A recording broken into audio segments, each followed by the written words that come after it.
এখন বাজে হচ্ছে সকাল 10টা 9 আর আমি আছি এখন রান্নাঘরে বানাচ্ছি হচ্ছে চা। এই যে চা বসিয়েছি। সকাল থেকে কিছু খাইনি, ইঞ্জিনে কিছু না দিয়ে ইঞ্জিন সকাল থেকে ছুটছে। তো খিদে পেয়েছে, সকালে একটু চা করে খাচ্ছি আর একার জন্যই চা বানাচ্ছি, কারণ আমি আছি এখন একাই। সকালে চলে গেছে বড় অফিসে, মর্নিং ডিউটিতে চলে গেছে। তো যাওয়ার আগে মোটামুটি আমাকে অনেকটা হেল্প করে দিয়ে গেছে।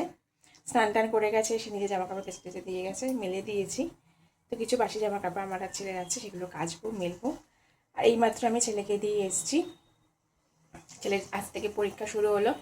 তো স্কুলে সকালে পরীক্ষা, 9:30 থেকে পরীক্ষা, কিন্তু ওদের স্কুলে ঢোকার টাইম হচ্ছে 8টা 50। আমি স্কুলে পৌঁছে গেছি 8টা 35-এর মধ্যে। স্নান টান করে পুজো টুজো দিয়ে তারপরে ঠিক আছে সব কিছু করে পৌঁছে গেছি। তো ছেলেকে অত সকালে আর স্নান করাইনি। যাওয়ার সময় দুটো করে কেক একটু মুখে দিয়ে গিয়েছিল, তো খিদে পাচ্ছিল, এখন প্রচণ্ড খিদে পেয়েছে। আর সময় একটু বাজার হয়ে আসলাম। তো ঠিক আছে চলো, এই সমস্ত হলো, একটু চা করছি, চা খাবো। আর এখানে দেখো, এই যে দেখিয়ে দিই, এখানে একটু এই যে মোচা কেটে রেখেছিলাম কালকে রাতেই, এটা সিদ্ধ করবো। তো যতটা পারি, আবার ছেলেকে আনতে যাবো 11:30টায় ছুটি, তার আগেই বেরোতে হবে।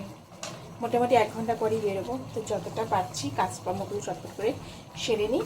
তো চলো, তোমরা সবাইকে বলি প্রথমে শুভ সকাল বন্ধুরা, কেমন আছো? আশা করি তোমরা সবাই খুব ভালো আছো, ঈশ্বরের কৃপায় আমরা সবাই খুব ভালো আছি। তো চলো, আজকের ব্লগটা এই এখন থেকে তোমাদের সাথে স্টার্ট করলাম, সঙ্গে থাকো, দেখতে থাকো। আশা করি তোমাদের আজকে আমার ব্লগটা ভালো লাগবে। তো চলো, ভালো লাগলে কিন্তু লাইক করতে ভুলবে না, লাইক করবে, কমেন্ট করবে, আর আমার চ্যানেলটাকে সাবস্ক্রাইব করে আমার চ্যানেলের পাশে থাকবে। তো চলো, আমি চটপট করে একটু চা খাই, খেয়ে আর কাজকর্মগুলো একটু গুছিয়ে নিই, নাহলে ছেলেকে নিয়ে আস্তে আস্তে 12টা, তারপরে অত অনেক বেলা হয়ে যাবে আর সমস্ত কাজ সারতে। তাহলে তো ছেলেকে স্কুলে দিয়ে ফেরার সময় একটু ঠাকুরের জন্য মালা এনেছিলাম আর ধূপকাঠি এনেছিলাম। ধূপকাঠিটা একদমই ফুরিয়ে গিয়েছিল। তো হাজব্যান্ডই আনে ধূপকাঠি, তো কোন দোকান থেকে আনে আমি জানি না। তো এই ধূপটা পেলাম, মানে দেখলাম ভালোই গন্ধ আছে, তো এই ধূপটা নিয়ে আসলাম। এগুলো খুব ভালোই গন্ধ হয়।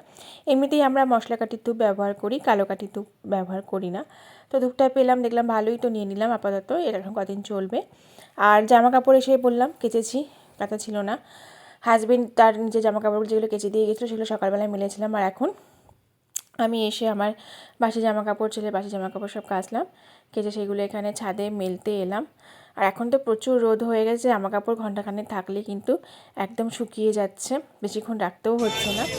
তো দেখো, এদিকে কাজবাজ মোটামুটি সেরে আমি বেরিয়ে পড়েছি ছেলেকে আনতে। দেখতে পাচ্ছি রাস্তায় কিন্তু প্রচুর রোদ্দুর, সবাই দেখো মোটা ছাতা দিয়ে যাচ্ছে, আমিও কিন্তু ছাতা নিয়েছি, কারণ মানে ছাতা নিয়ে দেখলাম ভালোই করেছি, মানে রাস্তায় প্রচুর রোদ্দুর, বেশ গরম লাগছিলো।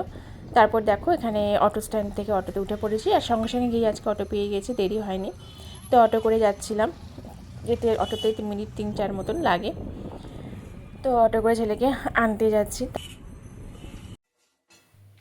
তারপরে এদিকে ছেলেকে নিয়ে তো চলে এসেছি, এসে জামা কাপড় ছেড়ে ফ্রেশ হয়ে আবার বাড়ির জামা পরে নিয়েছি, এসে চটপট করে রান্নাটা বসিয়ে দিয়ে গেছি। এতে মাছ এনেছিলাম, মাছগুলো যাওয়ার সময়, আমরা যাওয়ার আগে আর কি ধুয়ে রেখে গিয়েছি। তো আজকে মাছ বলতে চিংড়ি মাছ এনেছি। আমি বলেছি যে মাছের ভাজা যেতে আমার খুব একটা ভালো লাগে না, তো সামনে চিংড়ি মাছ পেয়েছিলাম, তো চিংড়ি মাছটাই নিয়ে এসেছিলাম। তো চিংড়ি মাছটা দিয়ে আজকে রান্না করব। তো এখানে মোচা কাল রাতেই কুটে রেখেছিলাম, তো সকালবেলা সেটা সিদ্ধ করে নিয়েছিলাম।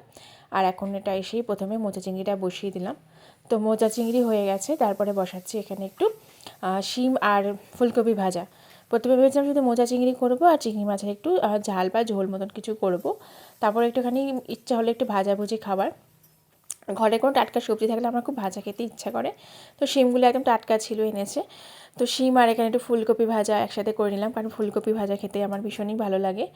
তো এখানে শিম আর ফুলকপিটা এখানে দেখো ভাজা হয়ে গেছে, তুলে নিচ্ছি। আর এদিকে ভাতটাও বসিয়ে দিয়েছি, ভাতটাও এদিকে হয়ে যাবে। আর এদিকে আমার মাত্র একটা রান্নাই বাকি আছে, শিম ফুলকপিটা ভাজা হয়ে গেলে এবার এই চিংড়ি মাছটা বসিয়ে দেবো। চিংড়ি মাছটা আজকে আলু দিয়ে ঝোল করেছি, একটু বেশ একটু ঝাল ঝাল দিয়ে।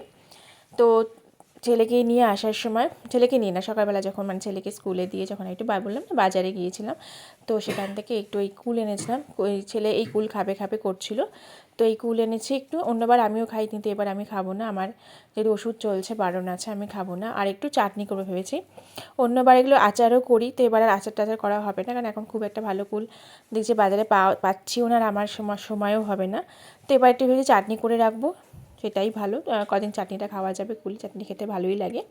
আর সজনা ফুল পেয়েছিলাম, তো একটু বাজার থেকে আসার সময় সজনা ফুলও নিয়ে এসেছিলাম। তো সেই দুপুরের পর আবার এখন হচ্ছে সন্ধেবেলায় আজকে বর চলে এসেছে বিকেলবেলাতে, যেহেতু মর্নিংয়ে গেছে। তো এখানে এসে কালকে ছেলের পরীক্ষা আছে, তো কাল না মানে পরশু দিনকে পরীক্ষা আছে, আজকে তো পরীক্ষা ছিল, আবার পরশু দিনকে পরীক্ষা আছে। তো ওর একটা প্রজেক্ট, এই প্রজেক্টটা জমা নেয়নি, প্রজেক্টটা আর কি এসএসটি প্রজেক্ট আর কি, ফার্স্ট এড বক্স তৈরি করে রেখেছিল, একটুখানি বাকি ছিল, সেটা ওর বাবা এসে আবার একটু মেকআপ করে দিচ্ছে আর কি। একটু বাকি ছিল ভিতরটা দিয়ে, ওর বাবাই ফার্স্ট এড বক্সটা তৈরি করেছিল, আর একটুখানি বাকি ছিল সেটা করে দিচ্ছে, পরীক্ষা দিন নিয়ে যাবে আর কি। আর এখানে সন্ধ্যেবেলা চা করতে গিয়ে দেখলাম বিস্কুটের কোটোটা মোটামুটি খালি হয়ে গেছে, তো বিস্কুট ঢেলে ফেললাম। আমাদের মোটামুটি আমরা এই বেকারি বিস্কুটগুলোই খাই আর কি, বেকারি বিস্কুট দিয়ে চা খেতে বেশি ভালো লাগে। আগে মারি খেতাম, তো এখন ভালো লাগে না, বাড়ি বা তিন তো এটাই খাই। তো মোটামুটি মাসকা বাড়িতে মোটামুটি আমাদের যতটা বিস্কুট লাগে সেগুলো আনাই থাকে, তো যখন যেরকম দরকার লাগে আর কি খুলে ঢেলে নিই আর কি, অনেক রকমেরই আনা থাকে, তো যখন যেরকম ইচ্ছা, যেটা খেতে ইচ্ছা সেটা খুলে ঢেলে নিই। তো এদিকে দেখো চা বসিয়ে দিয়েছি, চা করছি। এখন তো জানোই দুরকম চা হয়, আমার একরকম হয় আর আমার বরের একরকম হয়। তো এদিকে চাটা খেয়ে নিয়ে তারপরে কিছুক্ষণ পরে, এবার একটু রাতের দিকে এখানে আলুগুলো সবই বর ধুয়ে দিয়েছিলো, আজ অনেকটা করে আলু নিয়ে এসছে। এখন শীতকালে একটু আলুর কম দামেই পাওয়া যাচ্ছে, তো একটু আলু অনেকটা মানে সস্তায় পেয়েছিলো বলে অনেকটা আলু কিনেছিল, তো এখানে আলুগুলো রয়েছে। তো আলুগুলো ধুয়ে দিয়েছিলো, তো এগুলো বালতির মধ্যে ছিল, এগুলো না নাড়ালে আবার পচে যাবে, সেই কারণে আলুগুলো আমি এখানে ঢেলে একটু শুকোতে দিচ্ছি। শুকিয়ে গেলে আলুগুলোকে আবার তুলে ফেলবো। আর এইদিকে দেখো ছেলে এই যে পড়ছে, তো ছেলে এখানে পড়ছে, ওর বাবা ওখানে বসে আছে, বসে বোধহয় মোবাইল ঘাঁটছে। তো যাই হোক, চলো আজকের ভিডিওটা এখানে শেষ করছি।